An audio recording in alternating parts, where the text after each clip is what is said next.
Hey folks, we're coming to you again from beautiful Sausalito, California, and we're going to continue our conversation with Vai Sikahema, the first native Tongan to make it to the NFL. He played for 3 football teams, ending his career with the Philadelphia Eagles, after which he immediately joined local television. He and I worked together at WCAU in Philadelphia many, many years ago. We worked together for a couple of years, and he's been a friend ever since. Vai's conversation is really interesting. So many people listen to part 1. If you missed it, go back into the archive and check out our episode with Vai Sikahema, then pick it up right here. And that's what we're going to do right now, as my conversation with Vai Sikahema continues. I'm BJ Fennell. This is Take Me Through.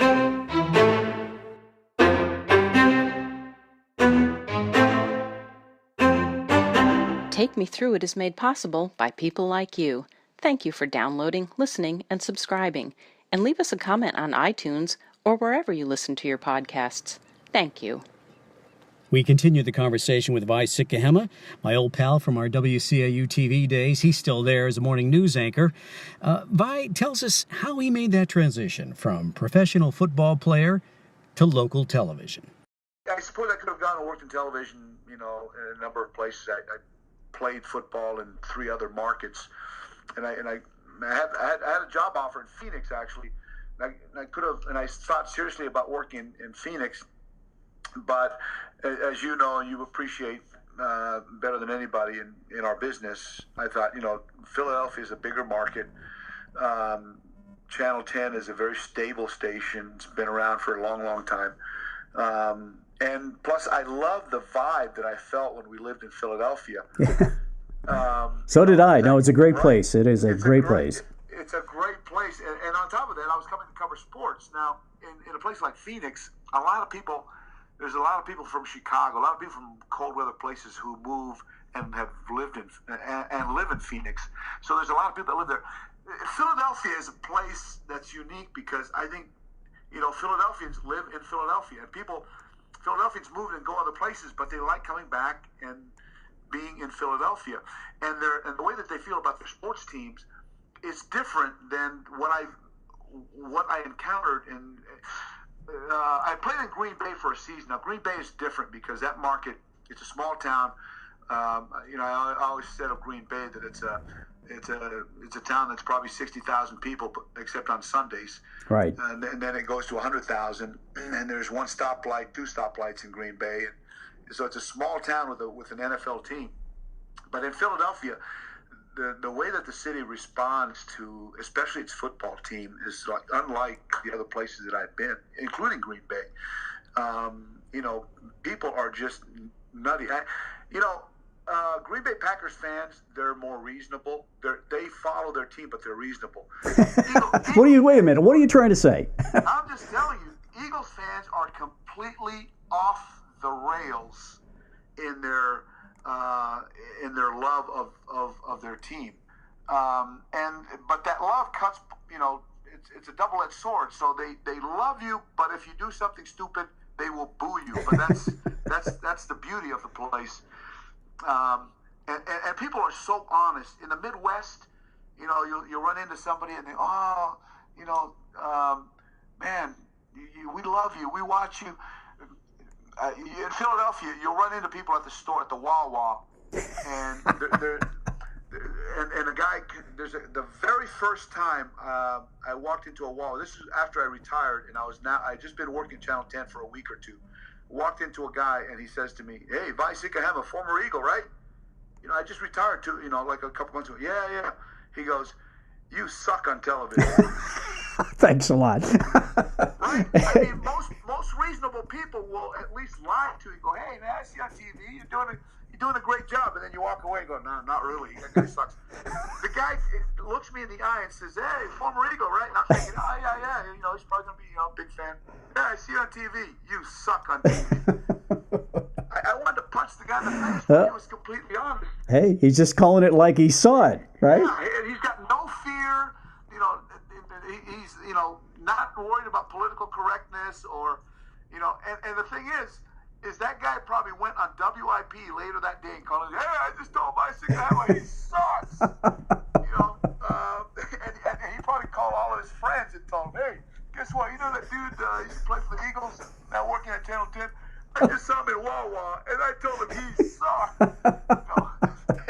Oh, High fives. oh man. But that's what I love that about people in Philadelphia. I love that about them. And that was on full display during the Super Bowl parade with Jason Kelsey. And let's talk about that a little bit. I mean, that must have been hard to cover on live television because it wasn't exactly a G version, not even PG. Well, we had a producer that I think his sole job was we had the 7-second delay. Smart move. Smart move. So that guy's job, his name is Jason Rothman. Jason's job was to keep his finger on the button. And especially at a parade, because you think about it, the parade started in the morning, 11 o'clock, and they're going to get to the art museum at 1, 2 o'clock in the afternoon. By then, the players, guess what? They've had a few cocktails right. because they're not driving. They're riding on a flatbed truck in the back of the truck. It's freezing cold, and they're going to bring a few things to help them stay warm, right? I gotcha. Understood. So they get to the art museum, and now they're standing around, through speech after speech, mayor, councilman after councilman getting, we love Mango, D-A-G-L-E. And now Kelsey, by the time he gets up there, he's been saving up, his vitriol and his anger over all the naysayers. And now he's got his moment, and he just goes on a riff that is now that now becomes part of Philly lore. Absolutely. Right? It becomes, and he's wearing on top of that, he's wearing the mummer's costume. Classic. He is. You're right. He will be forever endeared. If he never plays another down for the Eagles, and I hope he does. I hope he plays many more years in Philadelphia. He will never be forgotten ever. Not only that, but here's the great thing about Philadelphia. This is what I love about the city, and I can speak on this on a personal level. I don't think I've ever, even as a news guy, but it has to do with the fact that I'm a former Eagle. And I had one moment in Philadelphia where, people remember me for punching the goalpost. I was going to ask you about that, about another iconic moment. Let's talk about that. Well, BJ, I've never had to buy a drink or a meal in Philadelphia in the 25 years that I've been here. But that's how they treat you. They treat you as part of their family, and they don't let you pick up a tab in town. If you show up at something, hey, no, I got you. No, put your money away. Your money's no good. All right. Even though you suck on TV? Yeah, I try to stay away from that. Even that guy, if he had been there when I was getting my hoagie at Wawa, he would have picked up the tab. Yeah, you suck on TV, but here, let me get that for you. But that's the beauty of being in this city. That is too funny. One quick question. Pats or Geno's? Oh, I'm a Pats guy. I got you. You know what? I'm a Jim's guy. Probably because I lived so close to 4th and South that I was just always a Jim's guy. I just wanted to know. A lot of people love Jim. Real quick story about that.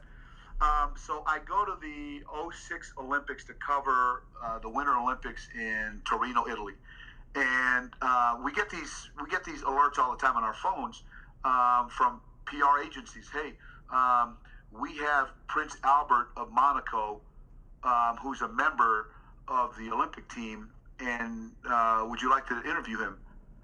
Yeah, his mother, Princess Grace, is Big one Philly. of the iconic Philadelphians ever. Yes, we want to talk to him.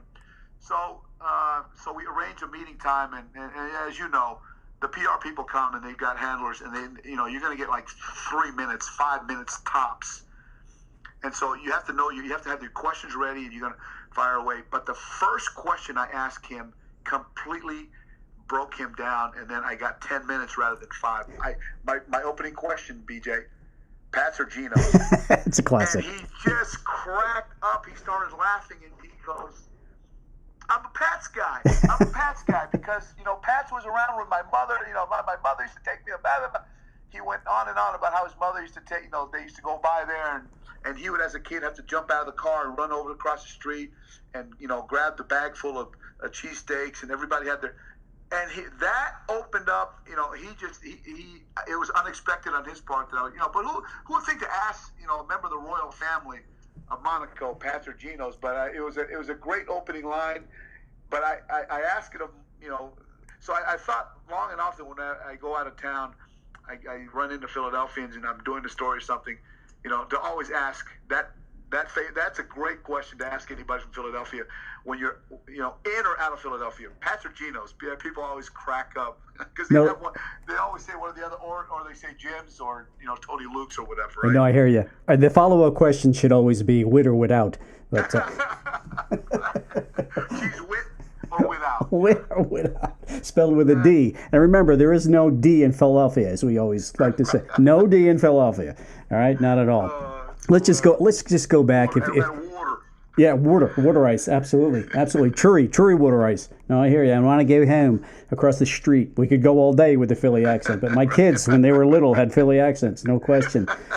Let's talk about your childhood a little bit. What are some of your earliest memories? Because it's an interesting story that took you from Tonga to where you are today. What a story. We could spend days talking about it, but just some of your earliest memories. Yeah, well, let's not spend days. Okay, no, that I won't do to you. I won't do that to you, Vi. I was born in a small island in the South Pacific called Tonga. Tonga is a chain of about 180 islands, but only 30 or 35 are inhabited. And then the reason why the others are not is because there's no water source. So it's a small, remote place on this planet. You'll need a magnifying glass to even go find Tonga, but it sits right on the international date line. So the first day of the year actually starts in Tonga. That's one of our claims to fame. And it's ruled by a monarchy. 200 years ago, the South Pacific had a dozen monarchies, including Hawaii. Right. But now Tonga remains as the lone monarchy that exists in the South Pacific. So my parents, when we were young, my parents, like many parents around the world, frankly, wanted a better life for us and wanted us to be educated in American schools, and so they planned to immigrate. But our immigration would come piecemeal because they didn't have the money to bring us all together at the same time. I'm the oldest of three kids, so they came first. And consider this, because you have children, BJ, as do I. The immigration would come piecemeal, so they came first. They were in Hawaii for a year, worked for a full year before they earned enough money to send for me. And then I came, joined them a year. My younger siblings remained in Tonga with my grandparents. We would then come to the mainland. We went to Arizona because my dad had a brother that lived there. So we moved there, and another 2.5 years would pass. So a total of 3.5 years would lapse before we were reunited as a family. And how old were you at the time? I was 6 when they left us. My younger sister was, 4, and my brother was 2. Wow. So my siblings, it was one of the sad memories that I have. My mother passed away about 3 years ago, but to the day she died, I've never forgotten how hurt and how my mom's voice when she cried when we finally reunited, and my 2 younger siblings did not know who my parents were. Wow, that's unbelievable. And they came with my grandparents. My grandparents brought them to America, and so my mom and dad and I, we drove from Phoenix to San Francisco where they had arrived, and my younger siblings cried like bloody murder when they had to be separated from my grandparents, because my parents were complete strangers to them. Right. Yeah, you can understand that. And right, and because they were 2 and 4 when they separated. Now they were 6 or 7 and maybe 5, I think, when by the time we were reunited. And so my mother, it really tore her up to see her children after 3.5 years, first of all, and then to see that they were, they treated her like a total stranger. So it took a while, but we grew up. So I grew up in the Phoenix area in Section 8 housing, and but I started playing football when I was a kid. when I was in high school, actually, started playing football and excelled at it. Got a scholarship to Brigham Young, went there to play football, and then ended up getting drafted by the St. Louis Cardinals when they were still in St. Louis, before they moved with them to Phoenix, and got traded, went to the Green Bay Packers later in my career. And then my contract expired, and I had a chance to come to Philadelphia, and I came, and I never looked back. So yeah, it was a long, it was a sort of a fascinating ride to come and learn how to speak English at school. To be placed in your grade. They didn't have they didn't have English as a second language programs at that time. So they just, how old are you? I'm 8. So you should be in second grade. Yeah, second grade. Oh, just put you in second grade. So the first 2 or 3 years of school, I just sat in a classroom and had no idea what was going on. Everything was, the language was foreign to me, and I literally had no idea what was going on. I learned how to speak English actually watching television. Amazing. Amazing. People say that television, the boob tube, does not. No, people learn how to speak, how to watch. And they pay attention. So that's how I learned how to speak. Speak English, is just watching TV. That is amazing. That is an amazing story, Vi. I never knew that about you. I didn't realize that, but it makes perfect sense. How would you know English having come from Tonga? I don't think people understand what language is spoken out there. I don't know. What language is spoken out there? Yeah, we speak Tongan is the language. And then, it's funny because television also, I learned how to tell time. My parents both worked, so they left home early. And I didn't know how to, I didn't know how to tell time, so I didn't know what time the bus showed up. So the morning television had the where I grew up in Mesa, Arizona, the Phoenix area. The Flintstones came on at 7:30, and I realized when the Flintstones ended, the bus pulled up down the street. So I figured out, okay, watch Flintstones when the Flintstones ended with that scene of the big ribs tipping over Fritz. Yabba dabba doo, catch the bus. It's time to get out the door and start heading towards the bus stop. So you figure, that's what latchkey kids do. They, and that's what you call street smarts, right? When you're an 8, 9-year-old kid and you don't know how to tell time, but you figure out, okay, at the end of this TV show, the Flintstones, the bus pulls up, so that's okay. So I have to leave as soon as this show is over. You just kind of figure stuff out along the way, and that's how you sort of navigate the education system. And then you get to school and you figure out, I didn't know how to play football. I never, football is not native to my country, although Tongans and Samoans play because they're big and they're athletic. But you learn how, all of a sudden, I was drawn to football, not because of football, because I saw the cute girls at school were walking around on the arms of some of the ugliest dudes on campus. Wait a minute, what's wrong with this picture? Yeah, exactly. So if you learn how to do that, that happens. Okay, let me go and learn how to figure out how to do that. That's great. That's great. I was there by the day that you became a bishop in the Church of Jesus Christ of Latter-day Saints. And if you don't mind, can we talk about religion and what it has meant to you for your entire life? Well, I appreciate that. I had forgotten that you came. Yeah, there's a group of folks from the station that I'd invited to come when I was ordained as a bishop in the Church of Jesus Christ of Latter-day Saints. I'm a Mormon. I grew up a Latter-day Saint, but to be honest, like a lot of kids, it was my parents' faith, especially my mother's. My father wasn't so active or faithful in the faith, but my mother was, and she wanted me desperately to go to Brigham Young because it's owned by the church. But that's not the reason why I went there. I actually had committed to go to Arizona State out of high school, but their head coach, Frank Kush, got fired like a month or two before the signing date, so my second choice was BYU. But at any rate, I went to Brigham Young, and when you're away from home, you start asking questions. about everything, right? That's the purpose of going off and going to college. Is you ask a lot of questions about life and how things work and why things are the way that they are. Well, I had to ask myself, this is the faith that I was raised in, but it's not my faith really. It's it was my mother's. I was baptized in the church and was raised in it, but I guess I went through a conversion process myself that had to happen within myself while I was off in college, and then I decided to leave college. For a couple of years, I went and did a Mormon mission. They sent me to South Dakota, of all places. Wow.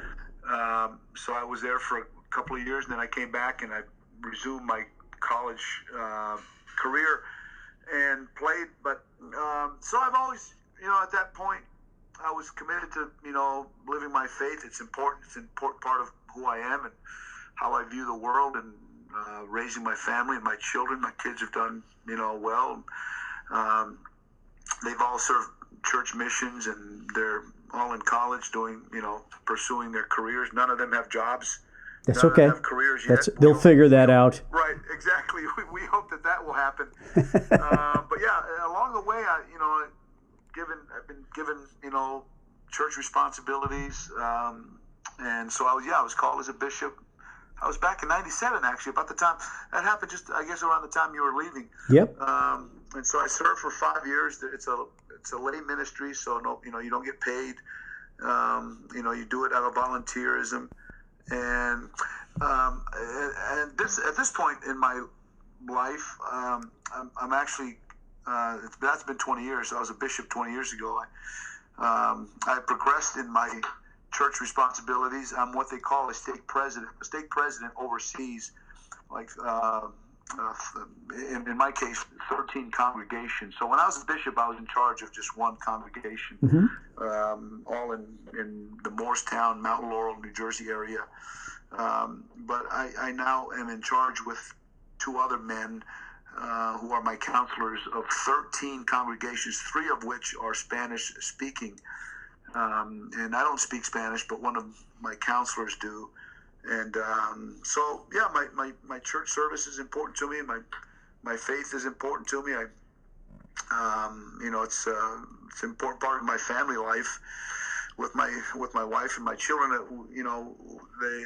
I'm not sure that you're aware of this. A year and a half ago, they built a Mormon temple in Philadelphia. I was going to ask you about that. That's a great achievement.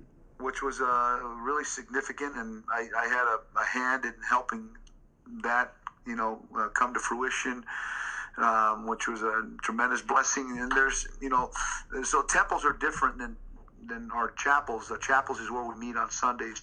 Temples actually aren't even open on Sundays. They're open, I guess, Tuesday through Saturdays, and that's where we do religious services are performed in temples that aren't performed anywhere else. So not every place has a temple. New York City has had a temple since '04. Washington D.C. has had one since 1974. Boston has had one since the mid '90s, I think. But so Philadelphia we just got our temple. I think it was dedicated just last year. So yeah, we're quite fortunate. I'm flattered that you would ask about my faith, and my church work and church service is an important part of our lives, and and our lives is infused with that in terms of my family. My wife teaches an early morning Bible class to high school students. Imagine that, high school students coming at 6 a.m. voluntarily for an hour of religious studies before they go off to school. That's great. Day. That's terrific. That shows the strength of faith. Yeah. And so, but I also love, part of what I love too about living here and living in the area is the diversity of people that live here. Like my neighbors on either side, one is Jewish, and the other one is I have a Muslim surgeon who's the other neighbor. But that's a part of beauty of living, especially I think for us living on the East Coast and living in a place like Philadelphia and South Jersey. There's just a range of people that you have that you're around. And, in fact, I just got an invitation today from one of my close friends, John Barry, whose daughter is being bat mitzvahed in a couple of weeks. And, going to bar and bat mitzvahs, going to synagogues and mosques with people and just being a part of people's, how they perceive, their faith and their place in the world and their relationship with God and however way they see it, or no faith. That's okay too. It's a great thing about living not only in America, BJ, but living in this city because of the founding fathers. I think had a vision for what they viewed this country to be, and it, and it's not a perfect. It hasn't been a perfect republic by any measure of the imagination. However, I think it's what they envisioned, almost 300 years ago in this place where I live is the best, I believe. In fact, I don't believe it. I know that. Having traveled all over the world, what they had envisioned is the best that is possible, given the human condition and all of its problems and our our need for men's need for power, and yet I view George Washington as one of the great men who ever lived on this planet for one simple reason, because he walked away from power. He walked away from power and went back and farmed, and he very well could have taken the country to himself or for himself, and could have remained in power, but he walked away from power. And to me, that shows to me the kind of men and women who founded this great nation. Yes, you can bring up the issue of slavery. They had slaves. Yes, they had slaves. But I also view men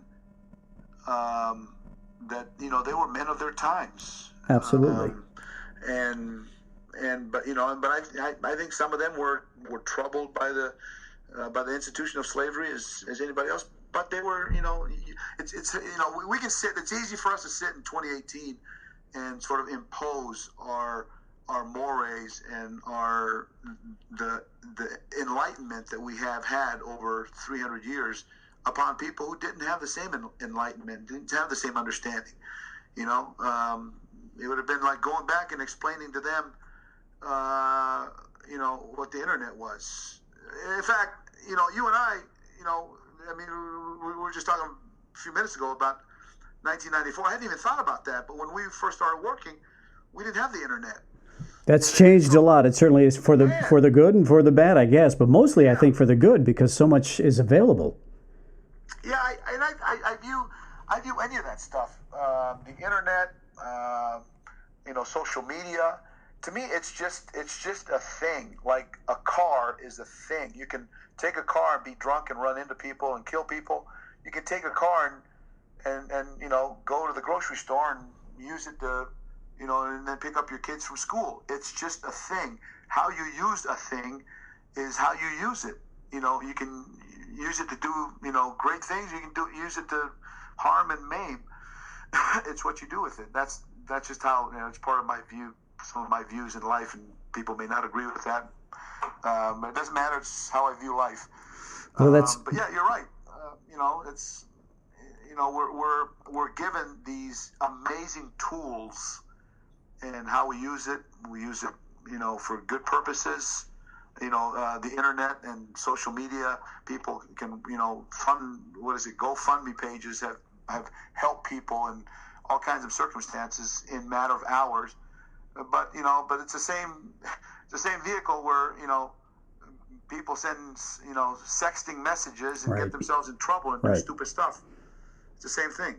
No, you're right. Exactly right. It is what you do with it. I think back to talking about the founding fathers and we, the people of the United States, in order to form a more perfect union. You could say that's arrogant, or they knew that perhaps they weren't as perfect as they should be, and that through the next millennium, the country would have to evolve and improve. So maybe that's what they were talking about, even though many of them, as you said, were slave owners, and certainly, it was a much, much different time. Boy, I love that. Man, it sounds to me like this isn't something that you could not have just come up with that, BJ. Well, you have to remember, You're a deep thinker. We lived, when the kids were young, we lived 2 blocks from Independence Hall. Maybe that had something to do with it. I think so. Some of that history rubbed off on us just living down there in Society Hill all those years ago. Really loved it down there. It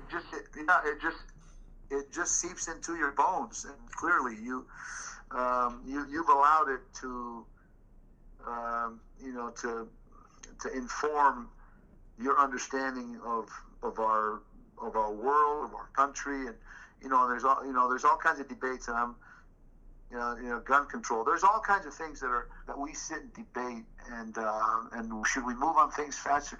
I don't know. I don't know. I have some things I have opinions on. Some things my opinions are better kept to myself. But I know this, that I love that comment you just made about the more perfect union. Yes, I think they understood that. I think now here's what I'm fairly certain of, BJ, is that the founding fathers knew that the country needed to evolve, and but I don't think that they could have seen what it has become, both good and the bad. Right.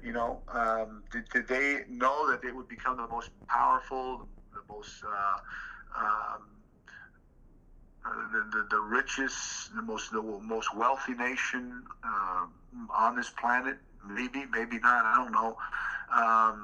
But what it has become is and I'm speaking also as someone who's an immigrant to this country.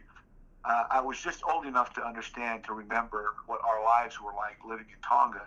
Living under monarchy in Tonga. My parents understood this. It was part of the reason why they immigrated. That there was a ceiling on our lives, that we couldn't be much more than what we were born to.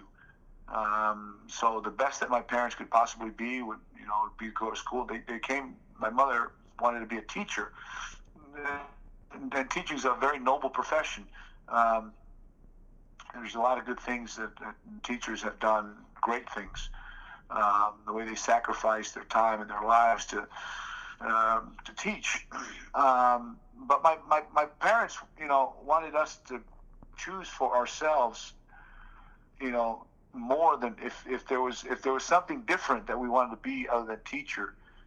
To be a teacher, that we could pursue that. Or if we wanted to teach, they wanted us to be the very best teachers that we possibly could be. But they wanted to give us a range of possibilities. And the fascinating thing to me in our lives is, I'm a news anchor in Philadelphia. My sister has a PhD, and she's a school administrator in Seattle. Her husband owns a construction company. And my brother has a master's in business, but he coaches football for a living because he loves coaching. So he does, he has some business interests on the side.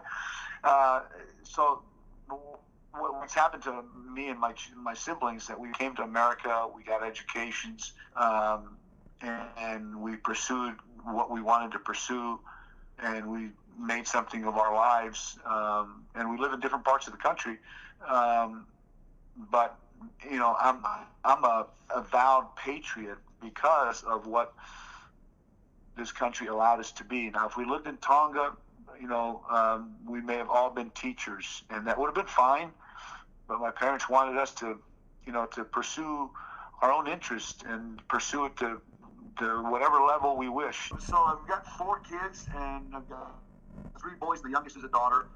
They're all in college. People ask me, "Oh, your sons play football?" No, they tried it and they didn't like it. They didn't like it all.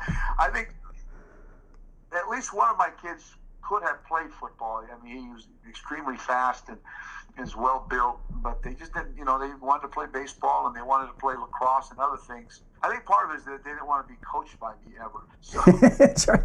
They didn't want to tell you that though. So they went. Yeah, right. They went to pursue sports where I just would sit there and wouldn't have anything, any coaching points to give them. So, but we've had a really wonderful, rich, fulfilling family life and family experience. I've got, believe it or not, BJ, I'm a grandfather of 4. So my son, who's in law school, has 3 little boys. Wow. And then my daughter and her husband have a little girl. So I've got little grandkids, and they're so fun. I tell my kids, man, if I'd have known how much fun it was, I'd have skipped right past you guys and gone right to the grandkids. It's always, you can always, so much fun. Yeah, the time always comes when it's time for the kids to go home. Okay, go home with your parents now. Yeah, that's great. That's great. Hey, look at the time there. Wow, you guys got to go. Yeah. Exactly.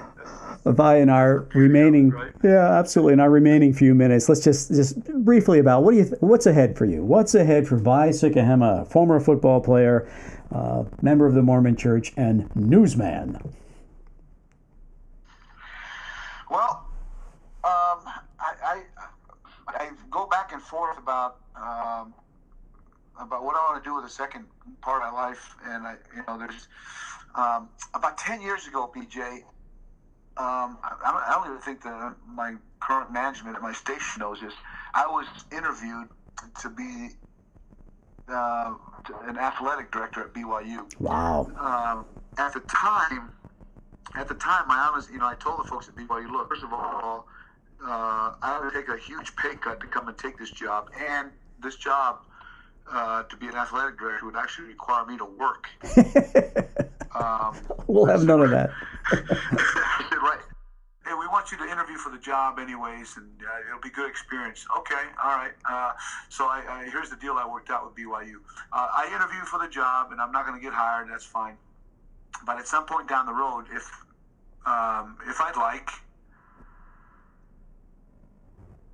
whenever I retire from television or I get fired from television, I'd like the opportunity to come back and, not to be the main athletic director, but maybe I'll be associate athletic director in charge of golf. That would be fun. That sounds like a fun gig. So they said, yeah, right. So that's a possibility that I can always go back to BYU, and I maintain relationships with BYU and try to have a strong connection to the school, the university. And the other possibility is that I would go teach. And okay, so what would I teach? Well, I wouldn't want to teach.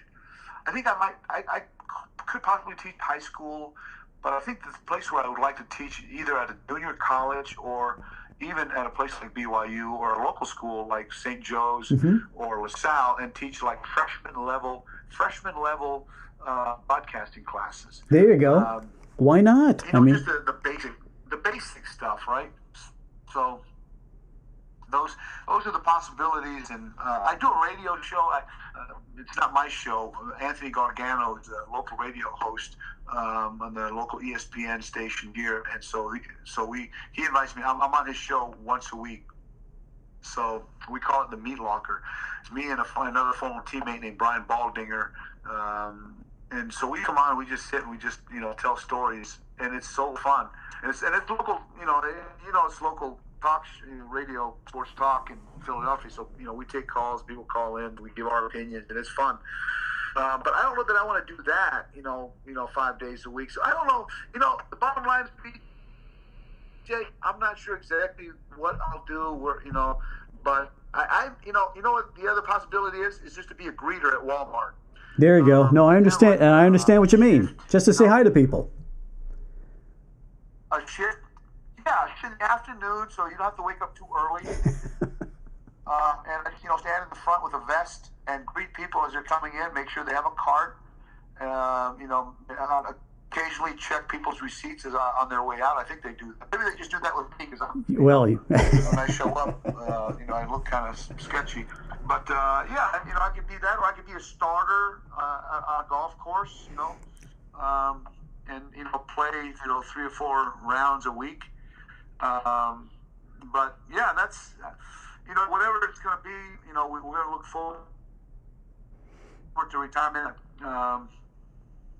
I'm qualified for my NFL pension. I just know that as I'm talking to you. So I'm going to wait. Whenever I retire, I'll kick in my NFL pension. Great. And have that start. So, yeah. So and what I got that going for me. Absolutely. And what you're talking about in retiring, you're talking about staying connected and helping people. That's what you just described, Vi. Well, maybe I hadn't thought of it that way. But, yeah, I love people. I've always loved connecting with people. The great thing about my career is that I haven't had the level of celebrity where I have to wear a disguise to go to the movies. I have just enough celebrity that it's flattering.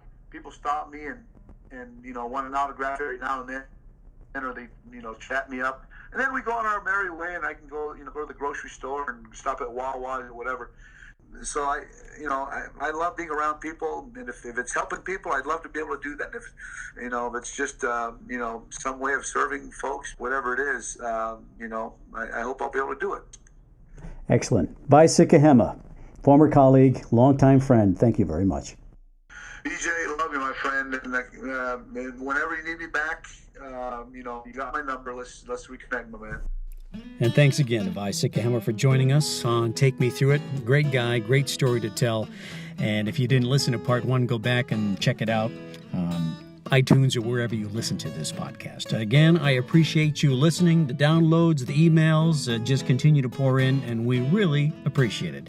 We've got all kinds of great stuff coming up for you as we continue from Sausalito, California over the next couple of months. I'm BJ Fennell. Thanks again. Take Me Through It is a production of Fennell Communications, LLC.